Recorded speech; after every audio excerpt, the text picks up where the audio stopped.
जोरदार स्वागत करें राज्य मंत्री स्वतंत्र प्रभार धर्मवीर प्रजापति जी का। मंत्री जी बहुत बहुत स्वागत है सी न्यूज़ भारत के इस विशेष कार्यक्रम मुद्दों की महापंचायत में। धन्यवाद आपका और आपकी पूरी टीम का और आपके सभी दर्शकों का। मैं ऋषभ सक्सेना, मेरी सहयोगी ऋषा जी। जी। आज सर्वप्रथम जब सवाल शुरू हों तो मैं उससे पहले चाहूँगा कि आपका जो विशेष स्नेह है, विशेष प्यार है, वो जनता के साथ साथ हम मीडिया कर्मियों को भी सदैव मिलता रहा है। एक चंद लाइन सी न्यूज़ भारत के लिए आपका क्या? जिस तरह से मेरी अभी पवन शर्मा जी से बात हो रही थी और ग्रामीण क्षेत्र तक सी न्यूज़ हर गांव में जाकर के लोगों को जोड़ना, ये मैं अपने राजनीतिक जीवन में पहली बार देख रहा हूँ। ये तो बहुत बड़ा काम है कि गांव तक युवाओं को और जोड़ करके देश दुनिया की खबर से अवगत कराना और सारी जानकारी वहाँ तक, ये बहुत बड़ी बात है।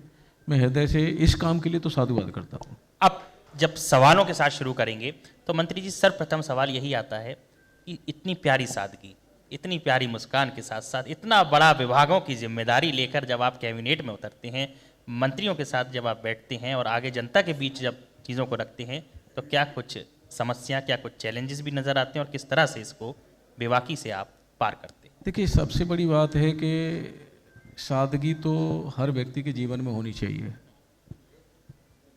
जनता वोट देती है, विधायक चुनती है, सांसद चुनते हैं और विधायक सांसद चुने जाते हैं, तब सरकारें बनती हैं, तब हम जैसे लोग मंत्री बनते हैं। तो जनता सर्वोपरि हुई हमारे लिए। जनता के लिए सुगमता से मिलना, उनकी कोई परिस्थिति है तो उनको समझना और उसकी मदद करना, ये हमारा दायित्व बनता है। और मैं तो जनता को अपने परिवार से भी, अपने आप से भी ज़्यादा सर्वोपरि मानता हूँ कि उन्हीं की वजह से अगर वो वोट ना करें तो सरकारें नहीं बनेंगी और सरकार नहीं बनी तो हम जैसे लोग मंत्री नहीं बनेंगे। इसलिए जनता सर्वोपरि है। जनता के लिए सादगी मेरा एक उद्देश्य है और मेरा, मैं कह सकता हूँ, अटूट विश्वास भी है कि जनता के प्रति जिस समर्पित भाव से हम काम करते हैं उतना ही जनता हमें प्यार भी करती है। मंत्री जी, उत्तर प्रदेश सरकार होमगार्ड के लंबे समय से सुविधाओं और मानदेय की मांग रख रहे हैं, तो उत्तर प्रदेश सरकार उनके आगे आने वाले समय के लिए क्या कर रही है? देखिए, माननीय मुख्यमंत्री के नेतृत्व में 17 में सरकार बनी और सरकार बनने के बाद उससे अगर पहले चर्चा करें तो ऐतिहासिक काम 17 से और अब तक होमगार्ड विभाग के लिए हुए हैं। 17 से पहले मात्र 300 रुपये होमगार्ड को प्रतिदिन के हिसाब से मिलते थे।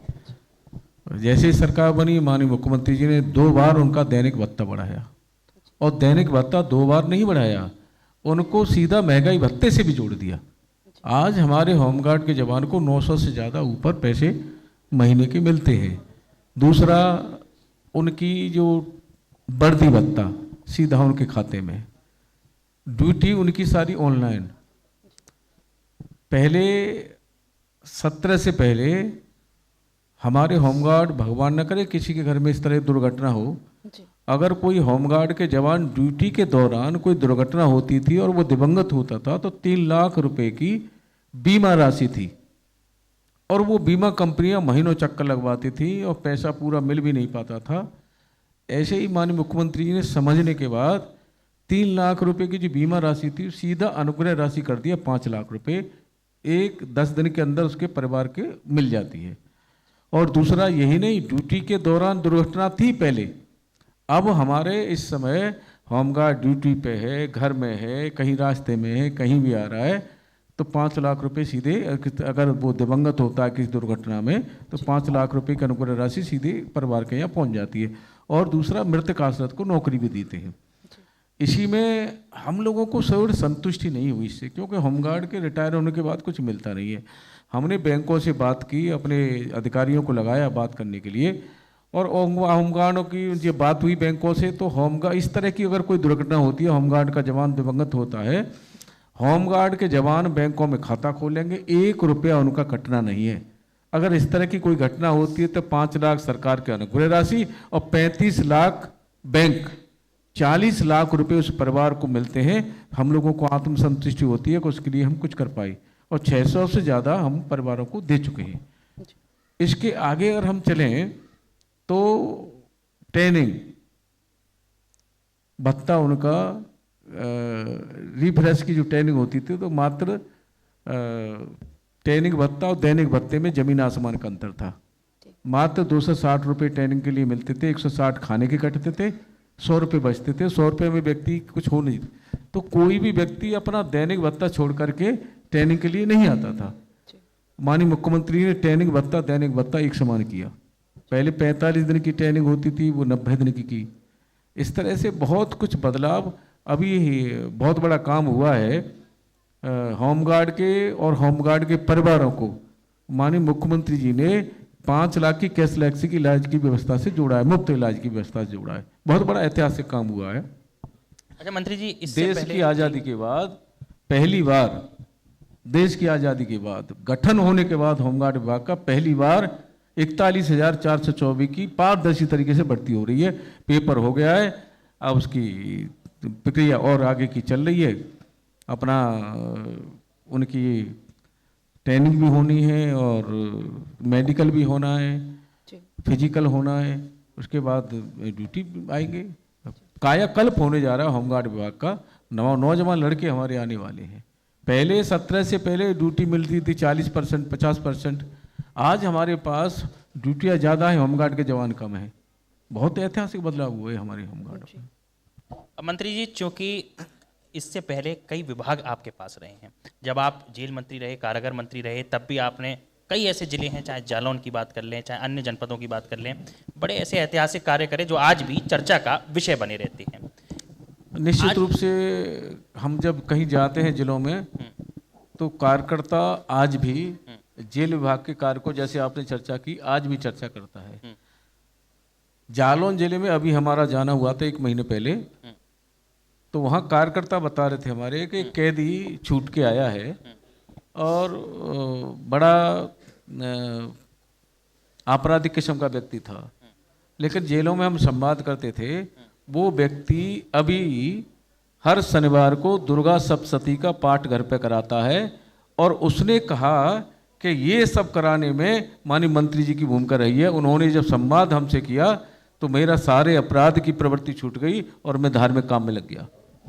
तो कैदियों को उनकी मानसिकता से अपराध की प्रवृत्ति से हटाना, बिल्कुल, और बहुत बड़ा काम हुआ कि हमने जेलों में महिलाओं के साथ जो बच्चे थे उनके लिए स्कूल की व्यवस्था, टीचरों की व्यवस्था कराई के, और वहाँ डीएम से कह के हमारे पास बजट नहीं होता था, चिल्ड्रन पार्क बनवाए हमने।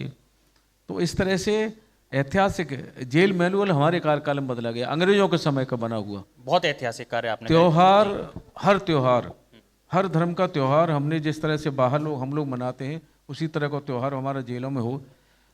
जेल मैनुअल बदला गया तो मंगलसूत्र पहनने की हमारी सुहागिन महिलाओं को आज़ादी नहीं थी, हमने आज़ादी दी मंगलसूत्र पहनने की।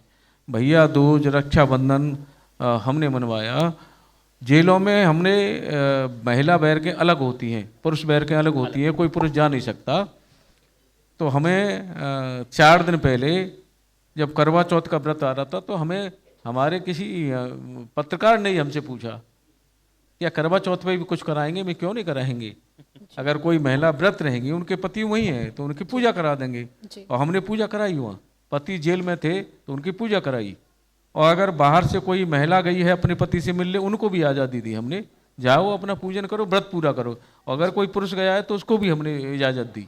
अच्छा मंत्री जी, ये तो विभाग की बात हो गई। अब जब बात 2027 के चुनाव की करेंगे और मुद्दों की महापंचायत की करेंगे, तो प्रजातंत्री समाज में आपका एक बहुत बड़ा कद है, एक कद्दावर नेता समग्र हिंदुस्तान में आप देखे जाते हैं। और वहीं भारतीय जनता पार्टी ये कहती है कि जाति की राजनीति से हमें कोसों दूर रहना है। इन दोनों का तालमेल किस तरह बैठाती हैं पार्टी और संगठन में? देखिए, सबसे बड़ी बात है कि कोई व्यक्ति किसी भी समाज का व्यक्ति राजनीति क्षेत्र में आगे बढ़ता है तो उसका समाज गौरव तो महसूस करता है। तो ये तो हुआ कि अपना समाज कोई भी हो, कोई भी अगर व्यक्ति राजनीति में आगे बढ़ा है तो वो समाज गौरवान्वित महसूस होता है।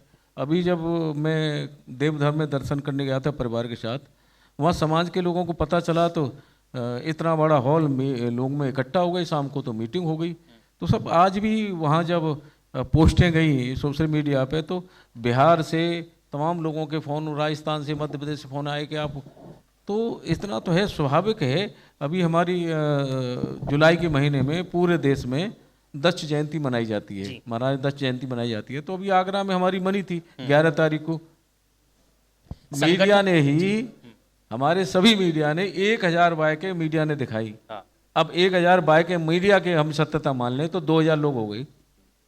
पैदल सैकड़ों लोग पैदल चले, और जीआईसी ग्राउंड से लेकर के और सूर्य सदन तक पैदल हमारे साथ साथ। तो अब अनुमान करिए कि कम से कम 3000 लोग बिना उसके किसी के बुलावे के आ गए। केवल एक जो है 2-4 होर्डिंग लगे सोशल मीडिया पर चला के दत्त महाराज की जयंती 11 को मनाई जाएगी। मैं दर्शकों को भी बताऊंगा मंत्री जी। 12 को जब जन्मदिन हमारा, पहले देखिए, पहले हम लोगों का जन्मदिन कभी नहीं मनाया, ये सच्चाई है। अब राजनीति में आगे बढ़ गए तो लोग इकट्ठा आते हैं तो जन्मदिन मनता है। अब 12 में जन्मदिन, एक 11 को ये कार्यक्रम हुआ, 12 को अब आप कल्पना करेंगे राजस्थान के लोग, मध्य प्रदेश के लोग, सागर के और वहाँ तक के लोग पहुँचे, हरियाणा के लोग, दिल्ली के लोग, उत्तराखंड के लोग, कई राज्यों के 6-7 राज्यों के लोग इकट्ठा हो जाते हैं। हमें वहाँ सैकड़ों लोगों की रुकने की व्यवस्था करनी पड़ती है, हजारों लोगों के खाने की व्यवस्था हमें करानी पड़ती है। तो ये प्यार है अपने। हाँ, एक बात जरूर है कि कोई भी पूरे भारत में हमारे ऊपर कोई उंगली नहीं उठा सकता। आपकी यही ये- एक अलौकिक छवि है मंत्री जी। ये सबसे ज्यादा कोई उंगली नहीं उठा बिल्कुल, सकता कि ये- हमने किसी के काम के, कोई व्यक्ति काम के लिए हमारे पास आया है तो पहले हमारे दरवाजे पे कोई बैरियर है, पहले आप उससे मिलिए फिर हमसे मिलेंगे। आज तक हमने बैरियर बनाया नहीं है और बनाएंगे भी नहीं। जनता वोट दे करके सरकार बनाती है, हम जैसे मंत्री बनते हैं। हमारा दायित्व बनता है कि कोई भी व्यक्ति अगर हमारे पास दरवाजे पर आया है, कहीं से भी आया है, हमारा दायित्व बनता है उसकी हम सुने, उसके साथ गंभीरता से उसकी मदद करें। 2 घटना बताते हैं हम। हमारे यहाँ 2 महिलाएं एक दिन घर पे आ गई, बुलंदशहर जिले की। हमने पूछा उनसे कि आपका हमारा परिचय तो है नहीं? बोले नहीं, मुख्यमंत्री दरबार में आए थे, अब मुख्यमंत्री जी बैठे नहीं, तो वहाँ बैरियर पे पुलिस वालों के साथ खड़े थे, हम चर्चा कर रहे थे। तो पुलिस वालों ने कह दिया कि अब यहाँ होमगार्ड मंत्री रहते हैं, उनके पास चले जाओ, वो सबकी सुनते हैं। तो बस हम चले आए दोनों। और छोटा सा काम था, हमने वहाँ बिजली विभाग के एसी को बात की और काम हो गया उनका। पहली बार कोई काम होने के बाद में फ़ोन अगर किया तो उन दोनों महिलाओं ने फ़ोन किया कि हमारा काम हुआ, आपकी हमारी मदद हो गई। एक दिन जनवरी के महीने में 6 बजे में हम टहल के आए, 6:10 पे 2 महिलाएं महाराजगंज जिले की और नेपाल के बॉर्डर पर गांव, हमारे स्टाफ ने बताया कि 2 महिलाएं आई हैं सर्दी में। मैंने देखा गरीब परिवार की थी, ज़्यादा गर्म कपड़े भी नहीं थे उनके पास में। पहले हमने उनको चाय पिलवाई, चाय पिलवा के फिर उनसे पूछा तो आप इतनी दूर से चल करके कैसे पहुँचे यहाँ? उन्होंने बताया कि बिल्कुल बॉर्डर पे गांव है, पूरी रात चले हैं, तो सास बहू दोनों विधवा हैं। तो हमने कहा कैसे पहुँचे आप हमारे यहाँ? उन्होंने बताया कहीं किसी कार्यक्रम में गए थे हम, हमारे कोई काम था, परेशान थे, वहाँ चर्चा हो रही थी, मंत्रियों की चर्चा हो रही थी, तो आपकी बात आई कि उनके यहाँ कोई भी चले जाओ सबकी सुनते हैं। बस हमने आपका एड्रेस वहीं से नोट कराया और सास बहू बैठ के चले आई हैं। ये है। तो जनता में हमें सरकार बनाई है, हमारा दायित्व बनता है। अभी हमारे आगरा में कुछ लोग, अब कल्पना करिए जब मैं आगरा रहता हूँ तो सहारनपुर तक के लोग, औरैया कानपुर तक के लोग आगरा पहुँच जाते हैं, और जब लखनऊ रहते हैं तो पूरे प्रदेश के लोग आते हैं। कोई भी व्यक्ति हमारे यहाँ कोई भी आया है तो फ़ोन करना है, लेटर लिखना है, कभी हमने किंतु परंतु नहीं की, या एप्लीकेशन लेकर के हमने रखी नहीं, कर देंगे तत्काल वहीं उसका फ़ोन करना है, मदद करना है, जो भी करना है तत्काल करते हैं, उसके सामने करते हैं। या फिर बात नहीं हो पा रही है, कोई अधिकारी मीटिंग में है तो एप्लीकेशन लिखते हैं, नंबर उसका लिखते हैं, फिर अधिकारी से बात करके हमारा स्टाफ उनको बताता है कि बात हो गई, अब जा करके मिल लेना। तो ये होना चाहिए, सबका होना चाहिए।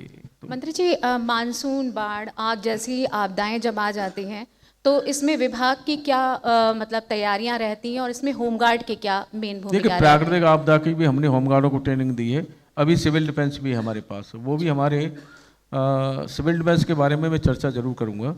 लोग ज़्यादा जानते नहीं हैं सिविल डिफेंस के बारे में। जी। 62 में गठन हुआ, उसके बाद उनको कोई मिलता नहीं है। हमारे जो वार्डन होते हैं, स्वयंसेवक होते हैं, उनको कुछ नहीं मिलता। स्वेच्छा से वो इसमें जुड़ते हैं, हम लोग उनको ट्रेनिंग कराते हैं। ट्रेनिंग के बाद में कहीं भी कोई भी प्राकृतिक आपदा आए या कोई धार्मिक कार्यक्रम हो, जैसे शिवरात्रि आती है या और कोई धार्मिक पश्चिम में कांवड़ यात्रा होती है, तो हमारे वो स्वयंसेवक जाकर के अपनी सेवा देते हैं और उनको भी हम पूरी आपदा से कैसे निपटा जा सकता है पूरी ट्रेनिंग करके हम लोग रखते हैं। तो पिछली बार जब मॉकड्रिल हुई तब देश में लोगों ने जाना कि ये सिविल डिफेंस भी कुछ है। अभी दोबारा हुई मॉकड्रिल और मैं स्वयं जा करके सभी के साथ संवाद कर रहा हूँ। सिविल डिफेंस की चर्चा करूँ तो 62 में गठन होने गया, 15 जिले से आगे बढ़ा ही नहीं। माननीय मुख्यमंत्री जी ने हमारे पास विभाग आते 3 महीने के अंदर पूरे प्रदेश में उसका गठन करा दिया। तो काम अगर हम विचार करके काम करेंगे, विभाग की तह तक जा करके समझेंगे, तो निश्चित रूप से उसमें कोई ना कोई काम हमने खोज ही लेंगे। और मैं माननीय मुख्यमंत्री जी का हृदय से साधुवाद इसलिए करूंगा, कभी भी आप पूरे अपने विभाग को समझ लें और समझने के बाद कोई विषय अगर माननीय मुख्यमंत्री के सामने ले जाएंगे तो कभी मना नहीं करते। आज तक होमगार्ड के लिए हम जो भी कभी कुछ लेकर के गए, कभी उन्होंने मना ही नहीं किया। सिविल डिफेंस को पूरे प्रदेश में गठन कर दिया, जेल विभाग में थे तब भी उन्होंने कभी, हम एक बार घटना बताते हैं, मैं एक पहली बार जब जेल मंत्री बनने के बाद में कभी उससे पहले जेलों का कोई अनुभव नहीं था, किसी कैदी से भी मिलने नहीं गए थे हम। पहली बार जब जेल में गए तो थोड़ा सूर्य छिप गए थे, थोड़ा अंधेरा होना था, तो महिला बैरक में जब गए तो महिला के सामने एक बच्चा खड़ा देखा हमने, 3 साल का बच्चा होता, शरीर पे कच्चा बनियान के अलावा कोई कपड़ा नहीं था। वो सीन देखा और वहीं से हम वापस हो लिए। हृदय थोड़ा भावुक हो गया कि महिला का दोष हो सकता है, किसी अपराध में जेल आ गई, लेकिन इस बच्चे का क्या दोष है? जेल में बना हुआ खाना खाएगा, जमीन पे सोएगा, पढ़ाई लिखाई होगी नहीं, दूध बिस्कुट का खाने के समय उस समय जेल का खाना खाएगा। तो दूसरी घटना देखी, ऑफिस से हम घर जा रहे थे, BBIP गेस्ट हाउस पे लखनऊ में, सौभाग्य से जब कोई काम होना होता है तो ईश्वर भी मदद करते हैं। एक गाड़ी महिला बंदियों की हमारी गाड़ी के ठीक सामने रुकी, हमने देखा कि उसमें एक 6 साल की बच्ची बीच में जो गाड़ी में जाली होती है उस पर हाथ रख कर बाहर झांक रही थी। हमने देखा, देखिए जेल के दीवार से बाहर निकली है बच्ची, वो भी एक पिंजरे में कैद है और पिंजरे से बाहर की दुनिया झांक रही है। बस सूची मांगी कि कितने बच्चे हैं जेलों में, सीधे लेकर के मुख्यमंत्री के पास चले गए कि महाराज जी महिलाओं का दोष हो सकता है लेकिन बच्चों का कोई दोष नहीं है। उन्होंने कहा क्या उम्मीद लेकर के आए? हमने कहा हम चाहते हैं कि बच्चों की पढ़ाई लिखाई की व्यवस्था हो। उन्होंने कहा ठीक है, शिक्षा विभाग से बात करिए, हम भी करेंगे। 60 जेल में टीचर नियुक्त कराए उन बच्चों की पढ़ाई लिखाई के लिए। हाई स्कूल के तमाम बच्चे हमें जेल में मिले जो हाई स्कूल इंटर के परीक्षा दे रहे थे, किसी भी कारण। देखिए जेल में भी सारे अपराधी नहीं थे। दहेज में हमने देखा अनमैरिड लड़कियां जेल में हैं, पूरा जीवन उनका जेल में ही जा रहा है। तमाम बच्चे, झगड़ा हो गया और कोई विषय हो गया, बिना अपराध किए भी तमाम बातें होती हैं और जेल चले जाते हैं। तमाम बच्चे मिले हमें पढ़ने वाले, हमने वहां माननीय मुख्यमंत्री से चर्चा करके जिलाधिकारी से बात करके एक एक विषय के 1-2 घंटे के लिए टीचर भेजे और उन बच्चों की पढ़ाई कराई, किताबों की व्यवस्था कराई और किताबों की व्यवस्था और हाई स्कूल इंटर के बोर्ड के पेपर कराई। वो बच्चे हाई स्कूल पेपर इंटर में दिए, 90% कैदी पास हुए। सारी जेलों को कौशल विकास एमी से जोड़ा हमने। क्यों? क्योंकि कोई व्यक्ति जेल से जब बाहर निकलेगा और जेल की उस पर मोहर लग जाएगी तो कोई व्यक्ति काम के लिए जाएगा तो काम नहीं मिलेगा, और काम नहीं मिलेगा तो क्या करेगा? फिर अपराध की दुनिया में जाएगा। इसलिए सबको कौशल विकास से जोड़ा, काम करो, काम सीखो और निकल के बाहर कर जाके कोई काम न दे तो स्वयं अपना काम करो। बिल्कुल। आपने अपने कार्यकाल के दौरान कई भावुक पलों से गुजरे होंगे। एक जैसे कोई भी त्योहार होता है तो उसमें होमगार्ड्स की ड्यूटी लगा दी जाती है, करवा चौथ हो, तीज हो, दीपावली हो, जहाँ परिवार इंतजार करता है। तो एक मंत्री के रूप में, एक इंसान के रूप में आप इसे कैसे देखते हैं? देखिए, इंसान के रूप में एक घटना बताते हैं आपको कि हमारे होमगार्ड की एक बैठक बुलाई थी हमने पूरे जिला कमांडेंट की लखनऊ में। तो जब बैठक थे, अपर मुख्य सचिव भी थे हमारे और DG वगैरह, IG वगैरह सभी थे। एक होमगार्ड के जिला कमांडेंट मथुरा के ने खड़े होकर के कहा कि कोई ऐसी व्यवस्था हो कि हमारे होमगार्ड का एक्सीडेंट हुआ है, बड़ा भारी एक्सीडेंट हुआ है और उसकी इलाज कराने की स्थिति नहीं है, लाखों रुपए खर्च हो चुके हैं अब तक और उसका परिवार खर्च नहीं कर सकता। कोई ऐसी व्यवस्था हो तो आप लोग करिए। ऐसी व्यवस्था कोई होमगार्ड में है नहीं कि वहाँ कोई ऐसा बजट है उसकी मदद कर जाए। हमने कहा भाई 50,000 हम अपने देंगे अपनी सैलरी से, और हम गए वहाँ देखने भी गए, पैसा देने गए और वहाँ हॉस्पिटल वाले से उसकी आधी व्यवस्था कराई। ये सीन देखने के बाद में तब हमें महसूस हुआ कि होमगार्ड के परिवार की स्थिति क्या है। तो वहाँ माननीय मुख्यमंत्री से चर्चा हुई और चर्चा हो करके आज पूरे परिवार को 5 लाख के कैशलेस की लक्ष्य की व्यवस्था मिल गई। तो होमगार्ड के जवानों के प्रयाग में इतना बड़ा महाकुंभ लगा, होमगार्ड के जवानों ने काम किया वहाँ। जब ड्यूटी लग रही थी तो मैं स्वयं गया उनको संवाद करने, बातचीत करने। हमने उनसे कहा कि देखिए, आप दुनिया यहाँ महाकुंभ में पर्व मनाने आती है, दान पुण्य करने आती है, आप लोग सौभाग्यशाली हैं कि आपकी यहाँ ड्यूटी लगी है। जब तक कुंभ रहेगा आप लोग रहेंगे, ये तो सौभाग्यशाली हैं आप ड्यूटी से अलग हट करके कोई व्यक्ति अगर आपको लगता है कोई बच्चा बिछड़ा है, कोई महिला बिछड़ी है या कोई बुजुर्ग व्यक्ति है, रास्ता भटक गया है, तो आपका दायित्व बनता है, आपकी नज़र में आता है तो उसको सही गंतव्य स्थान तक पहुंचाएं, ड्यूटी छोड़ करके। हमने अपनी होमगार्डों को यहाँ तक कहा है कि चौराहे पे आप रहते हैं, कलेक्ट्रेट में रहते हैं, तहसील पर रहते हैं, कोई व्यक्ति अगर बच्चा, वृद्ध कोई अगर हमारे अधिकारियों से मिलने आया, मिल नहीं पा रहा है, उसे मिला दो। रोड पे आप खड़े हो चौराहे पे, कोई क्रॉस नहीं कर पा रहा रोड, तो बांह पकड़ के 2 मिनट में उसे क्रॉस करा दो, क्या जा रहा है जी। तो ऐसे ऐतिहासिक काम हमारे खोया पाए, बच्चे खो गए, कोई वृद्ध खो गया, ऐतिहासिक काम हमारे होमगार्ड विभाग ने की। एक घटना खंदौली की बताते हैं, आगरा की जिले की। एक्सप्रेस वे बनाया, वहीं एक जो है गड्ढा बना था, जहाँ खंदौली पर रोड उतरा है, खंदौली एक्सप्रेस वे से नीचे हमें अलीगढ़ रोड पे जब जाते हैं वहीं एक गड्ढा बना था। हाँ, बच्चे वहाँ कुछ बच्चे जो ढकेल लगाने वाले एक्सप्रेस वे के नीचे कानपुर के थे, उनके बच्चे खेलते खेलते उस गड्ढे पे पहुंच गए। बरसात का समय था और बच्चे उसमें डूब गए। होमगार्ड जा रहा था हमारा, बच्चों की आवाज़ सुनी, वर्दी सहित कूद गया उसमें, 2 बच्चे बचा, एक महिला डूब रही थी उसको बचा लिया। तो ये हमने कहा है सबसे कि आप मानवता के साथ भी काम करिए। एक छोटा सा आग्रह है, किसी महिला होमगार्ड की ड्यूटी हम ऐसे समय पे लगा देते हैं जहाँ बच्चा बहुत छोटा होता है और वो बच्चे को लेकर ड्यूटी कर रही होती है, धूप में ड्यूटी कर रही होती है, तो उसके लिए कुछ ऐसा मतलब कुछ होना चाहिए कि हाँ, मतलब बहुत छोटा बच्चा है तो उसको लेके उसे ड्यूटी ना करनी पड़े। देखिए, सबसे पहले तो एक बहुत बड़ा काम ये भी हुआ है कि हमारी होमगार्ड की कोई महिला या कोई जवान अगर गर्भवती है तो माननीय मुख्यमंत्री ने पहले तो छूट दी है, उनको आराम करने के लिए छूट दी है, समय उसमें घर पे उनको समय दें। जी। दूसरा एक और विषय बहुत बड़ा आता है कि ऐतिहासिक काम माननीय मुख्यमंत्री ने किया है। इस तरह की जब चीज़ें आती हैं, हमारे किसी थाने में महिला की लड़की की ड्यूटी लगी है, उसके साथ बच्चा है, तो सभी थानों में माननीय मुख्यमंत्री जी ने 2 रूम की व्यवस्था कराई है, सभी थानों में होमगार्डों के लिए, एक पुरुषों के लड़कों के लिए, एक लड़कियों के लिए। वहाँ अपने चेंज करें, रहना है, बैठना है, या रात में ड्यूटी खत्म हो गई है तो वहीं आराम करें, या कपड़े चेंज करने हैं तो वहाँ। तो ये बहुत ऐतिहासिक काम हो रहे हैं। मंत्री जी, अब चूंकि समय का भी अभाव है, उत्तर प्रदेश उत्तम प्रदेश बन रहा है और 27 का चुनाव नजदीक है। आप ऐसे गिने चुने मंत्रियों में शुमार हैं जो मुख्यमंत्री के समक्ष प्रदेश सरकार की अपनी समस्याएं लेकर जाती हैं और तत्काल उनका निवारण होता है। क्या सबसे बड़ा चैलेंज आज उत्तर प्रदेश में नजर आता है और कैसे उसको ओवरकम की एक स्ट्रेटजी बना के चल रहे हैं? देखिए, ये बहुत बड़ी अच्छी बात पूछी आपने। हमारी पार्टी में और अन्य दलों में एक जमीन आसमान का अंतर है। अन्य दल इंतजार करते हैं चुनाव का, और हमारा भारतीय जनता पार्टी का संगठन और सरकार कभी हम इंतजार नहीं करते। हम हर समय चुनावी मूड में रहते हैं।